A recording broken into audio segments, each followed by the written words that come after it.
want to say that to Bill Cosby. So I just write down any fucking number. Like I just write the area code and then 7 digits. So that's the story. So then later, like a couple of months go by, and this also shows you like the power of like a guy like Bill Cosby. I was doing some lame thing on the Drew Carey show, like I was supposed to be a lawyer or something for one episode of the Drew Carey show. So I'm on the Drew Carey show. I'm rehearsing, and a lady runs up and she goes, "Bill Cosby's on the phone." So I go, "What?" So I go and I answer the phone, and it's there, I swear. It's Bill Cosby. So I go, "Hello?" He goes, "Your father does not answer at the phone." I phoned the number, and the phone rang, and it then another voice came that was a machine, and it was a person saying that the number was not used by a person and all this, So I'm like, instead of just telling him, I just said, "No, that's the number." That was all. I didn't know. It was impossible for me to say. But so anyway, that's the story. And then I told that story on Letterman once, and I guess Cosby saw it. And then the next day, this was when I was working on Saturday Night Live. The next day, I went to my office, and there was like 300 like things of flowers. There was flowers like everywhere in my office. And then and then about 5 days later, like I found there was a little tiny card on one of the flowers, and it said, I hate to be the one to break. I'm doing his voice, but it said, "I hate to be the one to break it to you, but your father is long since dead." So that's the story. God damn, that was a long story. But it was good. It was good. Have you had any contact with Dr. Cosby since then, Norm? The doctor, yeah. Dr. William H. Cosby, E.D.? Yeah, that's him. No, I've never talked to Bill Cosby since then. But I love that guy. That's so amazing. And it was a great impression too. If I don't mind saying that, really, are we going to see lots of impressions from you when you're here in Calgary? Oh yeah, no. You won't see any impressions. Do you get people still yelling out for you to do, a Burt Reynolds or something like that, or like a Bob Dole? Yeah, I do. And what do you do it, or do you just? No, I don't really know how to do them. Like a lot of it is. When you're on Saturday Night Live, they put a big giant mask on your face that looks exactly like the guy, so that helps. so you look so much like the guy that if you approximate an impression, it's pretty good.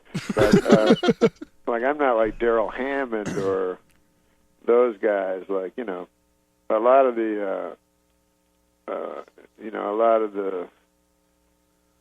when I was a kid, I'd do impressions because Rich Little did impressions. And I would do impressions of him doing impressions. I wouldn't know who the guy was. It'd be like Jimmy Cagney or something. I'd never heard of him, but me and my buddies would, do Jimmy Cagney. But no, sometimes people do yell that stuff out, though. They'll go like Bob Dole, like I'm going to do some guy that's, hasn't been around in 8 years. So, well, no, it's good to know that it was the brilliance of Rich Little that led to dirty work in the end. I'm glad that I can draw the line from point A to point B. Well, Rich Little has this really funny thing. If you want to see something funny, I mean funny in a bad way, it's he did A Christmas Carol, Dickens' A Christmas Carol. Yeah. And he plays every character in it. And I haven't seen it since I was a kid, but it was so funny. So he's like, and it's just anyone he could do, So they're not even guys from the right time frame that lived at the same time. So it'll be like Tiny Tim is Paul Lynde, and Marley is Nixon and stuff, So it's like, He's like, it's like a horrible Nixon impression he does, and so it's like Tiny Tim, go and get me a goose. And it's like, okay, I will. Forget it. I think you guys have the capacity with your computers to find that kind of stuff. I think it's on Twitter. Yeah, you should try to Twitter that. I think that's something. I think you could do that. I mean, that would be. I think you should remake the Rich Little Christmas Carol. That would be kind of cool, actually. It'll go viral. Like you could do it but just all Burt Reynolds and David Letterman as Scrooge. Speaking of videos going viral, one thing that we've gotten some play out of here on Am I Right is your roasting of Bob Saget. How did you come up with such wonderful jokes, Norm? Well, I got them out of a book. There's this book called there's this book that my dad had that I guess he left me, but it was in my library, and it's a book about how to make fun of people at any event, right? Like a retirement party, or or anything really, But this the jokes I got were from it was all from the retirement party section, right? And so I thought that would be easier than figuring out jokes and stuff. And it was probably better. That went over a lot better than the rest of the dirty jokes. I think that went on in that show. Well, yeah, it's very hard to like I love Gilbert.